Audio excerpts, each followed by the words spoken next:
Challenge வந்து 2 பேருக்குமே. ஏன்னா நான் வந்து இந்த படத்துக்கு வந்து ஒரு 10 கிலோ எக்ஸ்ட்ரா மசில்ஸ் ஏற்றி வச்சுருந்தேன். ஒரு ஹல்க் ஃபீலிங் கொடுக்கணும் அந்த ஸ்க்ரீனுக்கு.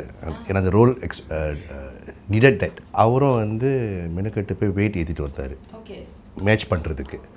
அப்புறம் வந்து லாட் ஆஃப் இன்டென்ஸ் சீன்ஸ் அதை வந்து ஒரிஜினலாக கொடுக்கணுன்னு நாங்கள் பிளான் பண்ணோம். ஸோ அவரும் 2 போடல, நானும் 2 போடல. All the stunts we both did it our self. Car சேஸ்லேருந்து ஃபைட்ஸ் வரைக்கும். ஸோ எனக்கு பயம் அவரை தெரியாமல் அடிச்சிருவணும். ஏன்னா ஃபர்ஸ்ட் டைம் செய்கிறேன் இல்லையா. ஸோ எவ்வளோ டச் பண்ணணும் இதெல்லாம் ஒரு கணக்கு இருக்குல்ல. அவருக்கும் வந்து பயம். ஏன்னா டேரக்டர் சொல்கிறாரு நெசமாகவே அடிக்க சொல்லியிருக்காரு. ஸோ அந்த இஃபெக்ட் ஸ்க்ரீனில் நீங்கள் டீசரில் பார்த்துருப்பீங்க ரைட். ஸோ அந்த இஃபெக்ட்லாம் நீங்கள் சும்மாலாம் க்ரியேட் பண்ண முடியாது, நெசமாகவே அடித்தா தான் கிடைக்கும். ஸோ அதுக்குள்ளே அந்த டைம் ஃப்ரேம்குள்ளே இன்டென்ஸாக தெரியணும். So it was fun but very challenging ஆனால் எக்ஸிக்யூட் பண்ணிட்டேன். ரைட். ஸோ நீங்கள் சொல்லுங்கள், நிஜமாவே அடித்தாரா? இல்லை, அவர் அடிக்கல, நான் தான் அடித்தேன். அவர் அடித்தா நான் எங்கே தாங்குறது?